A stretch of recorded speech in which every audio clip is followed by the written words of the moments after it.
Hello friends, this is Vijay Rajpushp and welcome to learner eyes by VRP. जैसा कि आपको पता है कि अंग्रेजी हमारे जीवन का सबसे अहम भूमिका अदा करता है और खासकर जो कॉम्पिटिटिव एग्जाम्स होते हैं उसमें इंग्लिश का काफ़ी महत्व होता है और दैनिक जीवन में भी होता है। तो हम आपके परीक्षा की तैयारी को ध्यान में रखते हुए क्लास लेकर आए हैं प्रीपोजिशन का। इसका और वीडियो अपलोड कर दी गई है, आप उसे देख सकते हैं। तो आइए शुरुआत करते हैं आज हम लोग प्रीपोजिशन। देखिए, इसके पहले वाले क्लास में आपने देखा प्रीपोजिशन यानी दो शब्दों से मिलकर बना होता है प्री प्लस पोजिशन। यानी प्री का मतलब क्या होता है? प्री का मतलब होता है बिफोर यानी पहले, और पोजीशन का मतलब होता है प्लेस यानी स्थान। यानी प्रीपोजिशन एक ऐसा शब्द होता है जो किसी भी नाउन के या प्रोनाउन के पहले आकर वह दूसरे नाउन के साथ संबंध को जोड़ने का काम करता। A preposition is a word that used before a noun or pronoun to relate some other noun or pronoun। तो आप यह देख चुके होंगे, जैसे एग्जाम्पल के लिए अगर हम कहते हैं कि the fan is above my head, the fan is above my head यानी मेरे सिर के ऊपर क्या है? एक पंखा है। तो आज हम थोड़ा सा बात करते हैं प्रीपोजिशन में। तीन प्रीपोजिशन जो सबसे ज्यादा इंपॉर्टेंट होते हैं, एक होता है ऑन, दूसरा है आपका एबव और तीसरा है आपका ओवर। इसमें बड़ी कंफ्यूजन होता है, तो आज हम इसी पर डिस्कशन करते हैं। तो आइए शुरुआत करते हैं। सबसे पहले समझिएगा ऑन, ये ऑन का प्रयोग हम लोग कब करते हैं? तो जनरली कहता कि कोई भी चीज हो, मान लीजिए कि ये मेरा पाम है, हथेली है, और इस पर मैंने अपने मोबाइल को रख दिया इस तरीके से। तो देखिए दोनों जो है एक दूसरे के क्या है? टच में, कांटेक्ट में। तो जब कोई चीज हो वह दूसरे के कांटेक्ट में हो, मान लीजिए कि हमारा सरफेस है या सतह है और इस पर से हमने किसी भी चीज को यहाँ पे रखा, इस तरीके से रखा कि वह इसके टच में है, बिल्कुल संपर्क में है। तो जब आप किसी चीज के टच में रखते हैं, जिसे आप कांटेक्ट भी कह सकते हैं, यानी संपर्क में दोनों होता है, दोनों एक दूसरे को छू रही होती है, तो उसके लिए हम यूज करते हैं किस चीज का? ऑन का प्रयोग करते हैं। जैसे अगर हम ऐसे बोलते हैं कि दी कैट इज दी टेबल, नहीं, अब यहाँ पे बहुत सारे चीज सोचने के लिए हो सकता है। मान लीजिए कि आपके पास कोई टेबल है, इस तरीके से अगर आपके पास कोई टेबल आपको दिया गया है, नहीं, और इस टेबल की अगर हम बात करें, यह हमारा टेबल है और इस टेबल के ऊपर से कोई चीज, मान लीजिए गेंद को मैंने रख दिया, बॉल को रख दिया, तो ये देख सकते हैं कि टेबल के कांटेक्ट में अगर, लेकिन हो सकता है कि गेंद इस टेबल के नीचे भी हो सकता है, नहीं, यही ना। तो देखिए जब टेबल के ऊपर से होगा और इसके टच में होगा तो उसके लिए हम किसका प्रयोग करेंगे?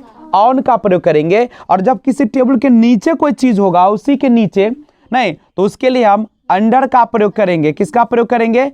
अंडर का प्रयोग करेंगे। कि यार सर नीचे का तो बिलो भी होता है, बिलो का प्रयोग कर सकते हैं। किसी भी चीज के जब नीचे होता है तब बिलो का भी प्रयोग करते हैं। नहीं, एक और प्रयोग होता है जिसको आप बोलते हैं विनीत, लेकिन यहाँ पे विनीत का प्रयोग नहीं हो पाएगा। क्यों? क्योंकि टेबल के नीचे तो हम खुली आंखों से देख सकते हैं, लेकिन आपका जो ग्राउंड है, आपका जो जमीन है, उसमें जो यहाँ छिद्र है, बहुत सारे पोर्स है मिट्टी में, नहीं, और इसमें जो वाटर होता है, क्या आप उसको देख सकते हैं नंगी आंखों से? नहीं देख सकते हैं। तो जब वैसी चीज जो जमीन के अंदर तो हो या किसी भी चीज के, लेकिन हम उसे अपनी खुली आंखों से देख नहीं सकते, तो विनीत का प्रयोग करेंगे।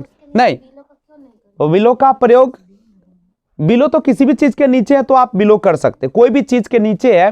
जैसे अगर हम कहें कि वह मेरे नीचे तो मेरे बिलो है, नहीं, वो जनरली इस सेंस में लेता है। अगर कोई चीज ऊपर है तो एबव का जैसे तुम प्रयोग कर रहे हो, वैसे नीचे के लिए किसका प्रयोग करते हो? बिलो का। लेकिन कोई चीज के अंदर है, घेरे हुए है और उसके अंदर है, तो उसके लिए किसका प्रयोग करोगे? अंडर का प्रयोग करोगे। नहीं, उसके अंदर क्या करोगे? अंडर का प्रयोग करोगे। दूसरी बात, तो यहाँ ऑन का प्रयोग आपको समझ में आ गया होगा कि ऑन का प्रयोग तभी करेंगे जब हम किसी चीज के बिल्कुल संपर्क में होंगे। करेक्ट? तो आइए एबव का प्रयोग देखते हैं। आखिर एबव और ओवर दोनों का अर्थ होता है के ऊपर। तो आखिर हम दो चीज क्यों पढ़ते हैं? जब हमारे पास एबव और ओवर दोनों दिया गया है तो एक ही से हमको काम चला लेना चाहिए था, दो चीज पढ़ने की कोई जरूरत नहीं होता, नहीं। लेकिन कहीं ना कहीं तो अंतर है। क्या अंतर है समझिएगा। आप जैसे जब लिखते हैं कि दी फैन द फैन इज, अगर यहाँ पे ऑप्शन आपको दे दे एबव का भी और ओवर का भी दे दे और लिखता है कि माई हेड, तो आप यहाँ पे कहेगा सर दोनों तो सही है, दोनों तो के ऊपर है, लेकिन आखिर एबव का प्रयोग कहाँ पे होगा, ओवर का कहाँ प्रयोग होगा। तो इसके लिए सिंपल सा चीज समझिएगा कि जब भी कोई चीज आपसे ऊपर होती है जनरली, तो उसके लिए हम एबव का प्रयोग करते हैं, लेकिन कोई भी चीज है और वह दो चीजों से घिरी हो, कम से कम दो किनारों से घिरा हुआ होना चाहिए, तभी ओवर का प्रयोग करेंगे। जैसे ब्रिज, अगर ब्रिज की बात करते हैं, हम बोलते हैं कि वाटर, अगर ब्रिज जो है से किसके एबव है, किसके ऊपर रहता है या ओवर रहता है, पानी के। तो जैसा ब्रिज आप बनाते हैं, तो ब्रिज जो बनेगा आपका, तो उसमें तो क्या होगा, यहां पे आपके दो तरीके से घेरा रहेगा। जब ब्रिज है ऐसे, तो कहीं ना कहीं तो घिरा होगा ना वो। तो जब कोई चीज किसी दो सतहों से या दो वाल से घिरा होगा, तो उसके लिए हम किसका प्रयोग करेंगे, ओवर का प्रयोग करेंगे, नहीं तो जनरली किसका प्रयोग करेंगे, एबव का प्रयोग करेंगे। एग्जाम्पल से ज्यादा क्लियर होगा आपका, एग्जाम्पल देखिएगा। जैसे अगर यहां पे लिखा है कि there is a bridge, there is a bridge, यानी क्या है, एक पुल है जो कहां पे है, तो यहां पे लिखा है दी गंगा, यानी गंगा नदी के ऊपर है। अब तुम ही बताओ, जब तुम ब्रिज की बात कर रहे हो, तो ब्रिज क्या होगा, ऐसे रहता है पूरा ढका हुआ, नहीं, और दो वाल भी रहता है, कहीं ना कहीं तो होगा ही ना। तो कहता है कि जब दो तरीके से घिरा हो, दो तरफ से, तो उसके लिए हमेशा करेंगे हम किसका प्रयोग, ओवर का प्रयोग करेंगे, नहीं, और एबव का प्रयोग तब करेंगे जब वह नहीं घिरा हो। जैसे फैन आपका ऊपर है, तो क्या फैन आपका दो तरह से घिरा हुआ होता है क्या, फैन तो ऊपर है, फैन तो आपको दो तरीके से नहीं घिरा हुआ है, नहीं, ठीक है। तो उसी तरीके से अगर बर्ड्स भी उड़ेगा आकाश में, तो एबव होगा कि ओवर होगा, एबव हो जाएगा, नहीं। अगर क्लाउड्स होगा, क्लाउड्स भी उड़ेगा तो कहां होगा, एबव होगा, नहीं हो जाएगा। तो एबव का मतलब होता है बिल्कुल खुला हुआ, किसी भी दो किनारों से नहीं घेरेगा आपको। अच्छा, सेलिंग जो होगा आपका, जो आपका छत होगा, नीचे वाला सीलिंग नहीं, ऊपर वाला रूफ होता है। जैसे आप देखते होंगे, ये ऐसा रहता है, आपका घर है, तो ये नीचे वाला आप इसको बोलते हैं सेलिंग, इसको क्या बोलते हैं आप, शेलिंग बोलते हैं। और जो ऊपर वाला होता है उसको क्या बोलते हैं, रूफ, यानी जो हम लोग अभी है जिस सतह पर, वो हमारा क्या है, रूफ है, नहीं। तो रूफ के ऊपर से कुछ होगा तो ऑन दी रूफ बोलते हैं, नहीं बोलते हैं। लेकिन अगर सेलिंग होगा, जैसे हमारे सर के ऊपर सेलिंग है, नहीं, छत है, तो वो जो छत है वो तो हमको घेरे हुए, चारों दीवारों से घेरे हुए, नहीं, तो कम से कम हम दो बोले तो चार दीवार से घेर दिया, तो वहां पे हम किसका प्रयोग कर देंगे, ओवर का प्रयोग करेंगे। बिल्कुल सिंपल फंडा है, ध्यान रखिएगा कि ओवर का प्रयोग तभी करेंगे जब कम से कम दो वाल से घिरा हो, और जब कोई भी दीवार वाल से नहीं घिरा होता, तो हम किसका प्रयोग करेंगे, एबव का प्रयोग करेंगे। तो आइए हम इसे नोट करते हैं और उसके बाद बात करेंगे कुछ और, क्या। तो सबसे पहले स्क्रीनशॉट ले लिया जाए। तो ऑन लिखकर लिखे, कुछ नोट्स में लिखा देता हूं। ऑन लिख के डैश दीजिएगा और लिखेगा, जब दो वस्तु एक दूसरे के संपर्क में हो, जब दो वस्तु एक दूसरे के संपर्क में हो, अर्थात एक दूसरे को छू रही हो, एक दूसरे को छू रही हो, तो ऑन का प्रयोग किया जाता है। एग्जाम्पल के लिए लिखेगा,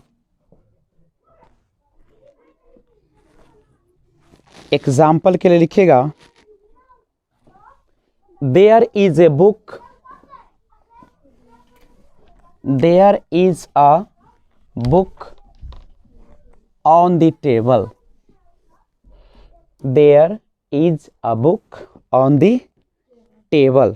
एक और एग्जाम्पल लिख सकते हो, ऑन का प्रयोग से रिलेटेड लिखेगा, there is a cap, एक टोपी है, his head, उसके सिर पर, नहीं, there is a cap dash is head, तो क्या लगाएंगे इस पर, और क्योंकि आपके सर को टोपी क्या करेगा, टच करेगा, ढक के रखेगा, नहीं। अरे तो ध्यान दीजिएगा, तो ऑन का प्रयोग आप इस तरीके से करेंगे। एक और देखिएगा, अगर आपका लिखा रहेगा द कूली वॉज, एक एग्जाम्पल और लिखा जाए, the coolie was carrying, carrying का मतलब होता है ढोना, carrying a bag dash his head, dash his head. अब यहाँ पे गौर कीजिए, तो कूली जो है से एक बैग को ढो रहा है, हिज हेड। अब कोई भी सामान को ढोएगा हेड पर तो संपर्क में होगा, और जैसे ही आपके कांटेक्ट में होगा तो वहां पे आप क्या लगा दीजिएगा, ऑन का प्रयोग कर दीजिएगा। नहीं कोई दिक्कत? तो आगे दिक्कत हो तो कमेंट जरूर कीजिएगा। अब अगला प्रयोग जो आपको समझाया था एबब का, इसमें नोट्स हम लोग लिख लेते हैं। सबसे पहले आप उस एग्जाम्पल को नोट कर लीजिए, और उसके बाद एबब का प्रयोग हम लोग जानते हैं, क्योंकि सबसे ज़्यादा आपकी जो समस्याएं आती है एबब और ओवर में ही आती है। लोगों को पता ही नहीं चलता कि कौन से ऊपर में एबब लगा है और कौन से ऊपर में ओवर, इसलिए लोग एबब के जगह पे ओवर लगा देते हैं, ओवर के जगह पे एबब का प्रयोग कर देते हैं, जो कि ब्लंडर होता है। चलिए एबब के साथ हम लोग सीखते हैं सिंपल सा। ये सिंपल क्या होता है, जब भी कोई चीज, इसमें नोट लिखेगा अबब में, जब दो वस्तुएं एक दूसरे के ऊपर हो, एक दूसरे के ऊपर हो लेकिन संपर्क में न हो, लेकिन संपर्क में न हो, संपर्क में न हो। एग्जाम्पल दे दीजिएगा, द फैन इज, एग्जाम्पल दीजिएगा, द फैन इज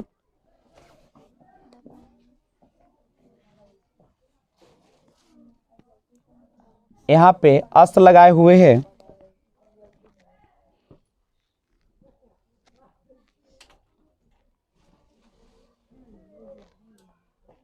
एक और है, there is a mirror, there is a mirror the wash basin, wash basin, there is a mirror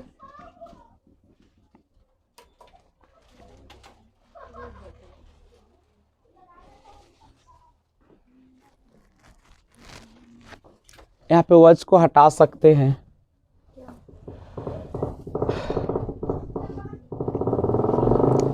अब गौर कीजिए, फैन जो है से हम लोगों के ऊपर है, तो फैन अगर होगा, नहीं अगर फैन होगा तो आप ही बताइए, फैन हम लोगों के अगर ऊपर होगा तो क्या टच में होगा?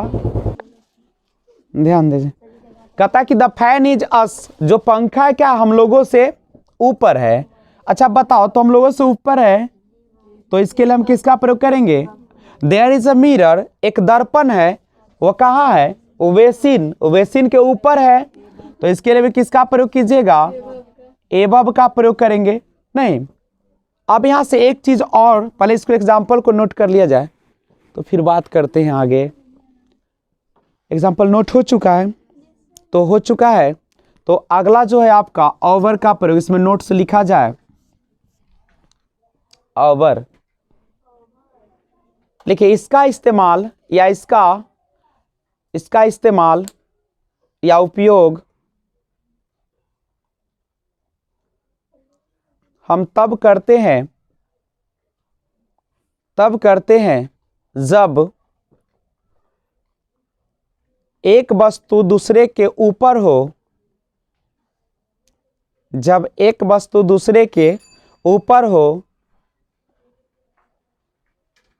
परंतु कम से कम दो दिशाओं से घिरा हो, कम से कम दो दिशाओं से घिरा हो।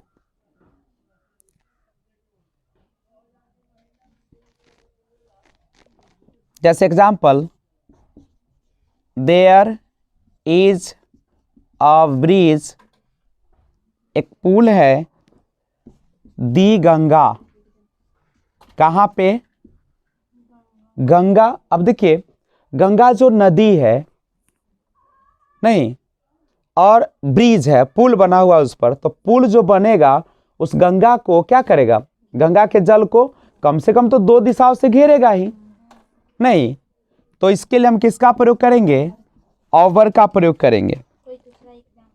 एक और एग्जांपल देखिए, द रूफ इज या shelling, the shelling is dash your head,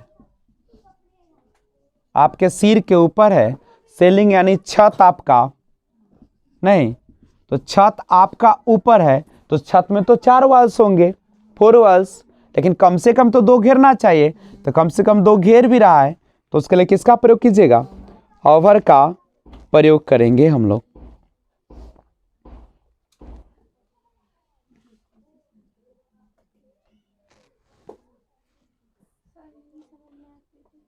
आप ही बताइए, आपका जो छत है, ये छत है, तो इसमें कितने वाल होते हैं, 4 वाल होते हैं, तो वो जो है यही आपका सेलिंग है, मान लीजिए ऊपर वाला, तो वो सेलिंग क्या कम से कम 2 दिशाओं से घिरा है कि नहीं है, नहीं घिरा हुआ है।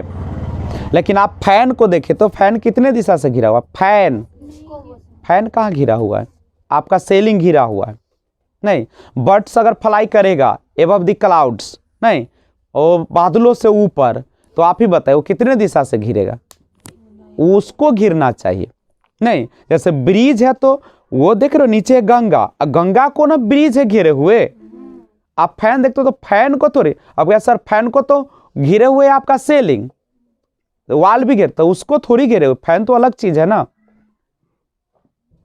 समझ में आया। अब आप ही का टोपी है, मान लीजिए ऐसा टोपी रहता जो ऊपर रहता लेकिन आप पर टच में नहीं रहता, बड़का जोकर वाला टोपी रखते, बड़का वाला, जैसे जो बनाता है लोग ना टेंट में बनाता है, तो वो उसको क्या कहेगा, ओवर और एबव 2 प्रयोग रहते हैं, तो वो टेंट जो होगा वो तो आपको क्या करेगा, घेरेगा ना, तो वहां पे आप क्या कीजिएगा, ओवर का प्रयोग कीजिए। हम लोग जैसे जाते हैं तो हम लोग बोलते हैं कि द टेंट ना, या the cap of the joker that is made very high is over my head, वो मेरे ओवर होगा हेड से, नहीं बनाया रहता है। या आप जो शादी में जाते हैं टेंट वाले, तो टेंट के आप क्या रहते हैं, आप टेंट तो ऊपर ना रहता है आपसे, तो उस सब में होगा ओवर का प्रयोग। और सिंपली जिस नहीं तो एक लाइन में समझिए ना, कि आपका कोई भी चीज जो काफी ऊंचाई पर हो लेकिन वह आपको नहीं घेर रहा है, तो हम उसमें एबव का प्रयोग करेंगे, और ऊपर तो हो लेकिन आपको उसका परछाई बन जाए, यानी वह घेरे अगर आपको, तो हम लोग क्या करेंगे, ओवर।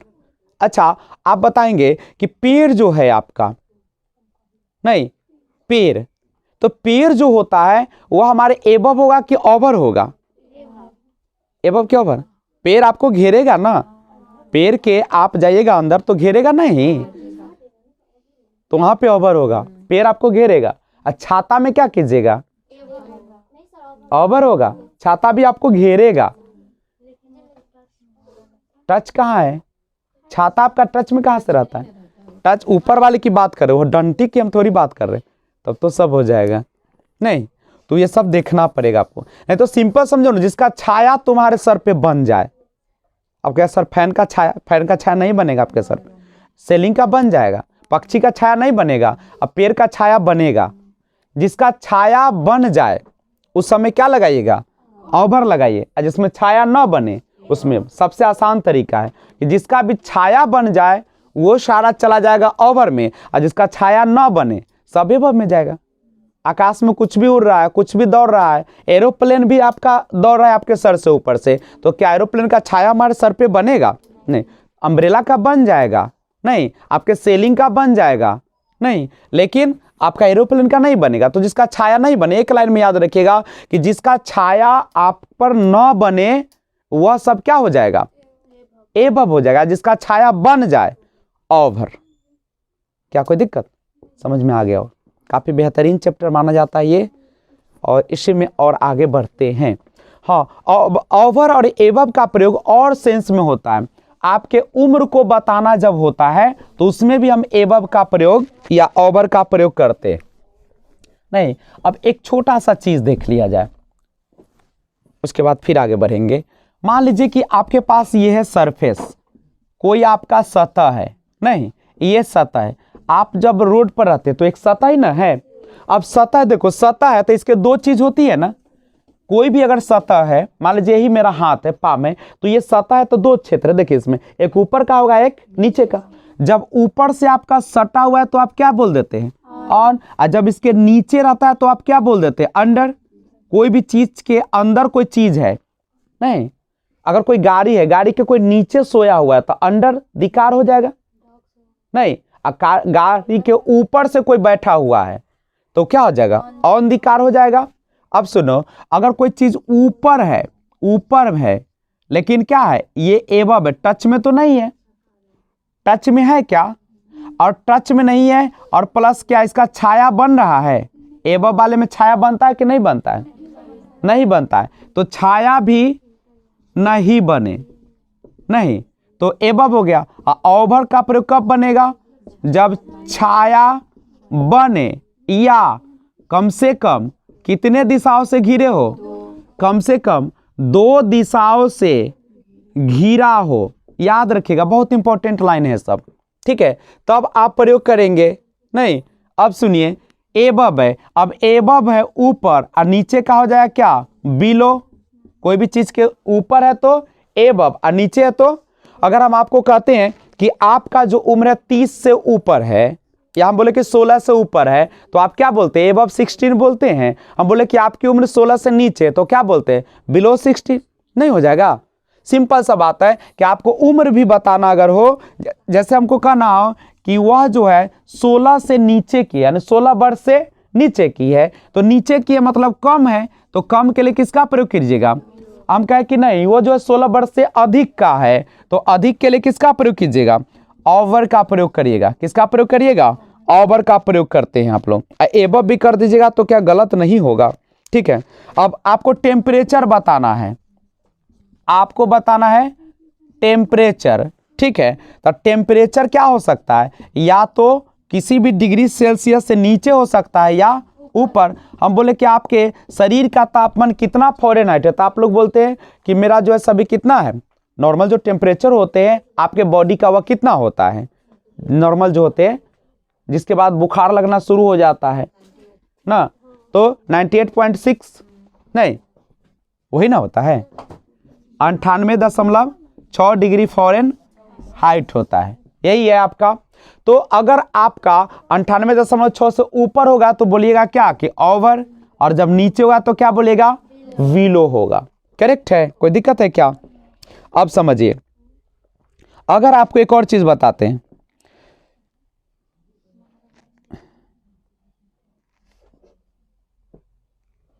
एक एग्जाम्पल और देख लेते हैं। There is an umbrella, there is an umbrella, यानी क्या है, एक छाता है, नहीं।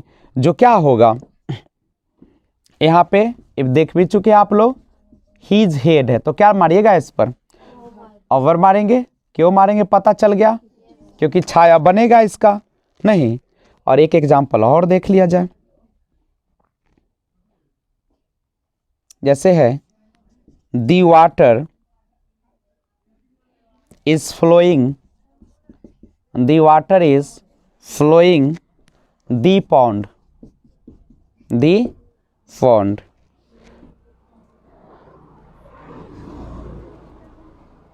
अब क्या बनाइएगा, the water is flowing dash the pond, तो इसमें क्या हो जाएगा, ओवर होगा कि एबव होगा, सॉरी लिखे ही नहीं ना। The water is flowing, water जो है, जल जो है फ्लो कर रहा है, बह रहा है, किस कहाँ पे, पॉन्ड, नहीं।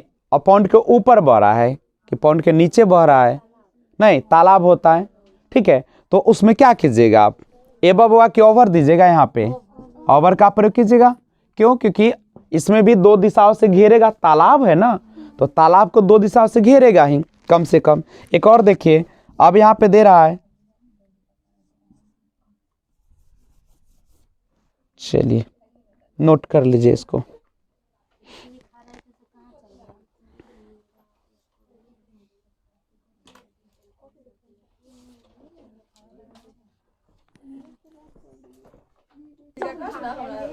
तो आइए देखते हैं आगे। एक है आपका बिलो, दूसरा होता है अंडर, और एक होता है आपका विनीथ, और एक होता है अंडरनीथ। ध्यान दीजिए प्रिपोजिशन को, इसको। अब आइए, सबसे पहले आप देख रहे थे कि जब भी कोई चीज किसी चीज के ऊपर हो नहीं और टच में नहीं होती है तो एबव का प्रयोग करते हैं, और जब भी कोई चीज किसी चीज के क्या होती है, नीचे होती है, तो बिलो का प्रयोग करते हैं।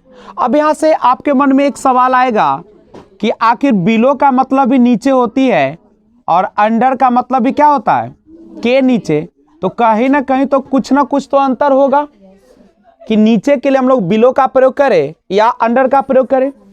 तो ध्यान दीजिए, जब भी कोई चीज किसी चीज के नीचे हो, ठीक है, लेकिन वह किसी दिशा से घिरे हो चाहे न घिरे हो, आप उसमें किसका प्रयोग करें। जैसे हम बोलते हैं ही इज बिलो 30, वह 30 से नीचे है। अच्छा बताइए, बहुत सारे यहां पे लोग हैं, हम बोले कि 100 से नीचे है, कितने आदमी आए हैं, तो बोले कि 100 से नीचे। तो क्या यह जो 100 से नीचे की बात आ रहा है आदमी का, तो क्या यह दिशाओं से घिरा हुआ की बात कर रहा है? नहीं। हम बोले कि आपकी उम्र 30 से नीचे है, तो क्या वह आपको दिशाओं से घेरे हुए है? नहीं। तो उसके लिए बिलो का प्रयोग कीजिए। लेकिन जब कोई चीज किसी के नीचे तो हो, लेकिन अगर वह कम से कम 2 दिशाओं से घिरा हो, कम से कम 2 दिशाओं से घिरा हो, ध्यान रखिएगा छोटा सा अंतर है ये, 2 दिशाओं से घिरा हो। जैसे आप टेबल के नीचे जब बोल रहे थे कि बिल्ली है, तो उसमें आप बिलो नहीं बोल रहे थे, आप उसके लिए किसका प्रयोग कर रहे थे, वहां पे अंडर का प्रयोग कर रहे थे। He is under the table, वह टेबल के नीचे है। नीचे के मतलब क्या, टेबल तो 2 तरीके से घेरे हुए, 2 दिशाओं से नहीं घेरे हुए, उसका तो लेग्स है ना, पैर है ना, तो 2 दिशाओं से अगर घिरा हो तो उसके लिए अंडर का प्रयोग कीजिए। और जब किसी भी दिशाओं से घिरा ना हो लेकिन नीचे हो, किसी भी चीज के नीचे तो हो, नीचे हो, लेकिन जरूरी नहीं कि वह 2 दिशाओं से घिरा हो, तो आप उसके लिए किसका प्रयोग करिएगा, विलो का। और जब कोई भी चीज हो, मान लीजिए कि कोई चीज है किसी चीज के नीचे है, लेकिन यह कै दिशा, देखिए कम से कम कितना दिशा से, 3 से भी हो सकता है, 4 से भी हो सकता है, लेकिन कम से कम 2 दिशा से घिरा हो, तो उसके लिए हम किसका प्रयोग करेंगे, अंडर का। कोई दिक्कत? और ऐसे भी एबव का जो अपोजिट होता है, एबव का वह क्या होता है, विलो होता है। नहीं, एबव बिलो। अब इसके बाद हम बात करते हैं विनीत की। विनीत क्या होता है इसके बारे में समझा जाए। विनीत का मतलब भी होता है के नीचे। ये सारा जो है वर्ड, सबका अर्थ होता है किसी चीज के नीचे। विनीत माने भी के नीचे। पहला तो है कि जब खुली आंखों से आप देख नहीं सकते। दूसरी बात है कि वह इस तरीके से हो, क्षैतिज हो। क्षैतिज समझते हैं ना, एक होता है ऊर्ध्वाधर, ऊर्ध्वाधर का मतलब हॉरिजॉन्टल ऐसे, सॉरी वर्टिकल, और हॉरिजॉन्टल ऐसे होते हैं। जैसे मान लीजिए कि ये हमारा सॉइल है, ये हमारा मिट्टी है, और इस सॉइल के कण कण में क्या रहता है, वाटर रहता है ना। और देखिए ये जो रहता है दोनों तरीके से ढका रहता है ना। तो जब 2 सतह के बीच की लेयर की बात की जाए तो हम उसको क्या कहेंगे, विनीत का प्रयोग करेंगे। जैसे आपका देखिए, आपका ये स्किन है ऊपर वाला, नीचे भी स्किन होगा, बीच में ब्लड है ना, तो वो जो होगा क्या होगा, ब्लड जो होगा हमारे बॉडी में, वो विनीत बोलेंगे, नहीं बोलेंगे। अच्छा और सोचिए, जैसे मेरा ये कोट है, नहीं, अच्छा आप ही बताइए, यह जो मेरा है मान लीजिए कि ये है, और इसके नीचे भी एक शर्ट है, उसके नीचे मेरा स्किन है, तो ये स्किन है, ऊपर से ये है हमारा, उसके बीच का जो शर्ट होगा वो दोनों तरीके से ढका हुआ है कि ना है, और बीच की बात कर रहा है, तो उसके लिए हम किसका प्रयोग करेंगे, विनीत। यानी विनीत का सिंपल सा सेंस है कि ऊपर से भी ढका, नीचे से भी ढका, और इसमें ये रहेगा नहीं, ये होगा। और अंडरनीथ क्या होता है, जब कोई सतह के नीचे तो है लेकिन उस सतह पर वह क्या कर रहा होगा, दौड़ रहा होगा, स्पर्श में हो। कोई सतह के ऊपर ऑन, जैसे आप ऑन का ऊपर कर रहे थे, उसी नीचे भी होता है लेकिन इस सतह में वह क्या करेगा, टच करेगा। जब भी कोई चीज किसी सतह में टच करता हुआ नीचे हो तो उसको हम लोग क्या करेंगे, अंडरनीथ। उससे टच होना चाहिए।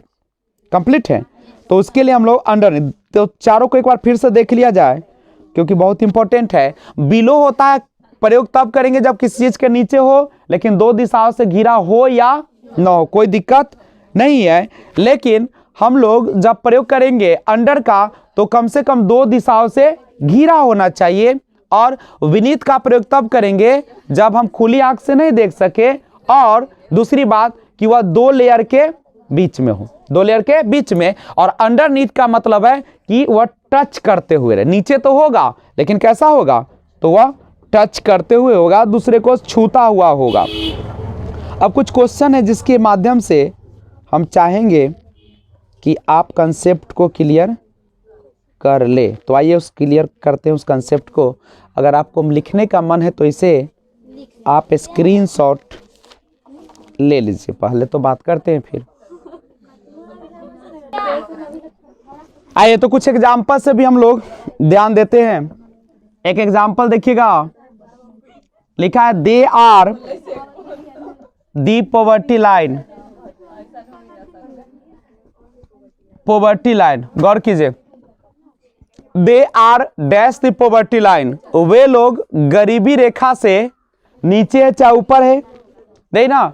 आप ही बताइए बच्चे लोग कि वे लोग, पॉवर्टी माने होता है गरीबी, पॉवर्टी माने क्या होता है, लाइन माने क्या होता है। अच्छा, वे लोग गरीबी रेखा से नीचे हैं तो नीचे के लिए किसका प्रयोग कीजिएगा, अंडर का प्रयोग मत कर दीजिएगा क्योंकि गरीबी रेखा दो दिशाओं से नहीं घेरता है, नहीं। अच्छा, अगर आपको ऐसे रहेगा we are dash the fan, हम लोग क्या है पंखे के नीचे, तो क्या कीजिएगा, अंडर का प्रयोग कीजिएगा कि बिलो का प्रयोग कीजिएगा, बिलो का करेंगे क्योंकि एवं बिलो नीचे। उसके बाद the cat is sleeping, the cat is sleeping dash the chair, क्या हो जाएगा, under the chair. Below the chair नहीं होगा क्योंकि चेयर जो है दो दिशाओं से क्या करेगा, घिरा हुए। अब यहां पे देखिए तो he is wearing a shirt, वह क्या है, एक शर्ट कौन चीज किए हुए, पहने हुए। He is wearing a shirt. अब आपके पास दो है, विनीत का प्रयोग किया गया है और अंडरनीथ का प्रयोग किया गया है। हिज कोट, तो किसका प्रयोग कीजिएगा,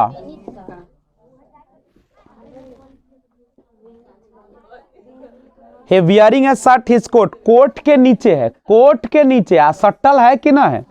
विनीत का प्रयोग तब होता जब स्किन और कोट के बीच में शर्ट रहता।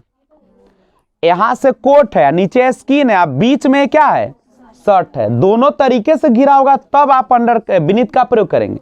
लेकिन अभी क्या कर रहा है कि शर्ट जो है वह किसके नीचे है, कोट, यह है कोट है, इसके नीचे सटल है, नीचे तो हो लेकिन एक दूसरे को क्या कर रहा हो, टच में हो, तो उसके लिए हम किसका प्रयोग करते हैं, विनीत का प्रयोग तब करेगा जब ऊपर कोट, नीचे स्किन और बीच में क्या रहे, शर्ट रहे। समझ रहे हैं ना बात को। इसमें क्या कीजिएगा, ही इज सिटिंग, वह बैठा हुआ है, द ट्री, पेड़ के नीचे, तो क्या प्रयोग कीजिएगा, under the tree, under the. आप विनीत का भी प्रयोग करिएगा तो गड़बड़ाएगा नहीं क्योंकि ऊपर से पेड़ और नीचे से धरती, अब बीच में हम लोग हैं, तो विनीत का भी प्रयोग चल सकता है। समझ रहे हैं। इसमें क्या कीजिएगा, a teacher is dash the principal, principal. अब बताइए इसमें क्या लगेगा? A teacher is the principal, जो शिक्षक है वह प्रिंसिपल के नीचे मतलब क्या है? अधीन है, अंडर। किसी भी कोई व्यक्ति जब किसी के अंदर काम करता है, नीचे, जैसे अगर हम मान लो कि किसी के कोचिंग में पढ़ाने जाएंगे तो उसके नीचे रहेंगे तो अंडर में हो जाएंगे, और जब हम यहाँ पे टीचर बहाल करेंगे तो क्या हो जाएगा? वो मेरे अंडर में होगा। तो काम 2 ही रुपए का करो, लेकिन खुद का करो, किसी के अंदर काम नहीं करना चाहिए, क्योंकि उससे आपका डेवलपमेंट क्या होता है? और सीखने के लिए जरूरी है कि किसी के अंदर काम किया जाए। काम सीख लो तो फिर अपना बिजनेस शुरू करो। तो ये था प्रीपोजिशन का क्लास, जिसमें आपने सीखा कैसे कैसे सबसे बेहतरीन यही क्लास माना जाता है एबव का, अबर का, ऑन का, और बिलो, अंडर, बीनीथ और अंडरनीथ। नहीं तो मैं समझता हूं कि आपको समझ में आया होगा, वीडियो भी अच्छा लगा होगा। तो जो लाइक बटन नीचे दिख रहा है, अगर पसंद आया है तो चैनल को लाइक कर दीजिए, और नए व्यूअर्स तो इस चैनल को सब्सक्राइब कर दीजिए, और बेल आइकन को ऑल पे जरूर प्रेस कीजिएगा, जिससे जब भी वीडियो अपलोड करूं सबसे पहले आपको नोटिफिकेशन मिले। तो मिलते हैं फिर एक और बेहतरीन वीडियो के साथ, तब तक take care, bye bye, thanks for watching.